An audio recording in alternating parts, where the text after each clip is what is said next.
Today's film tells the story of a German soldier who's assigned to uncover whether the Dutch resistance has planted a spy inside the home of Kaiser Wilhelm II, who was living in the Netherlands during the early years of World War II. But during this investigation, he unexpectedly falls in love with a young Dutch Jewish woman. And what happens in the end? Let's dive straight into the story of the film The Exception, released in 2016. During World War II, Wehrmacht Captain Stefan Brandt is sent to lead the personal security team of the exiled German Kaiser Wilhelm II. The former emperor lives on a quiet estate called Haus Doorn near Utrecht in the Netherlands. Nazi leadership fears that Allied spies might be planning to assassinate the former Kaiser. Even though Wilhelm has no real power anymore, the SS knows he still holds symbolic importance for the German people. The Kaiser's loyal aide, Colonel Sigurd von Ilsemann, strictly warns Brandt not to get involved with any of the household maids.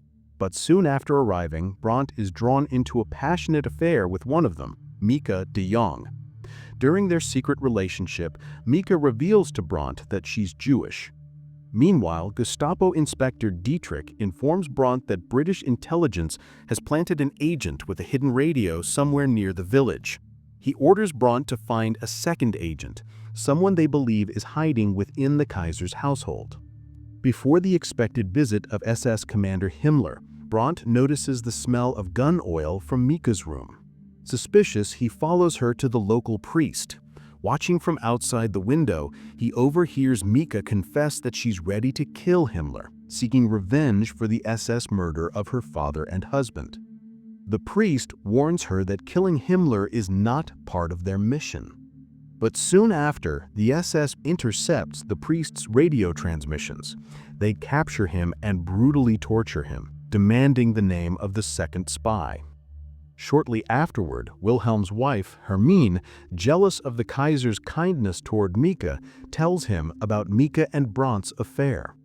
She expects her husband to fire Mieke and have Brandt court-martialed, but the former emperor angrily refuses, saying that while he no longer rules Germany, he still rules his own house.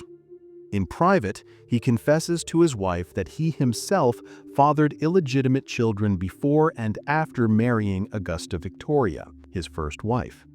He refuses to be a hypocrite and orders the young lovers only to be more discreet.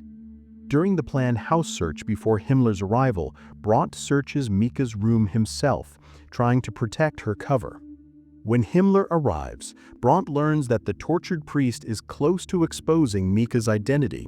He urges her to flee, but she refuses, insisting she still has a mission to complete. Himmler then meets with Wilhelm and presents an invitation from Adolf Hitler, offering to restore him to his former throne in Berlin. Later, Himmler privately tells Brandt and Dietrich that the offer is a trap.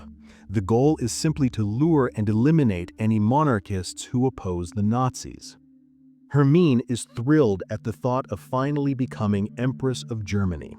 But Wilhelm becomes disturbed when Himmler coldly brags about the euthanasia program targeting disabled children. Even when Colonel von Ilsemann urges him to return as a stabilizing influence, Wilhelm remains uncertain. Brandt then asks von Ilsemann whether a soldier can serve anything beyond his country. The colonel replies, "First you have to decide what your country really is and whether it still exists." Brandt hesitates, then reveals Himmler's true plan to eliminate the Kaiser's supporters. Meanwhile, Mieke completes her own mission, delivering a secret message to Wilhelm from Winston Churchill. Churchill offers the Kaiser political asylum in England and the chance to support a defeated post-war Germany if he escapes. Wilhelm refuses. He's finally come to terms with the loss of his throne. As the Gestapo closes in on Mieke, Brandt quickly forms an escape plan. Wilhelm, Mieke, and Brandt flee in a van while the Kaiser fakes a heart attack to distract the SS. During the escape, Brandt kills Dietrich and several SS officers. Mieke begs Brandt to run away with him, fearing he'll be executed for murder. But Bront insists he still has a duty to Germany and that he has a solid alibi.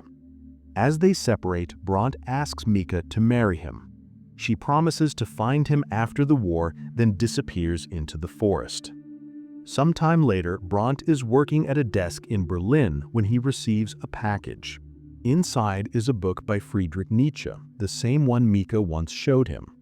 Tucked inside the pages is an address in London. In London, Mika sits on a park bench as someone approaches, telling her that Churchill is ready to meet her. She arises, placing a hand on her stomach, revealing she's pregnant. Back in Utrecht, Colonel von Ilsemann informs Wilhelm that Bront has called from Berlin with good news. Realizing that Mika must have escaped safely to England, the former Kaiser is overjoyed.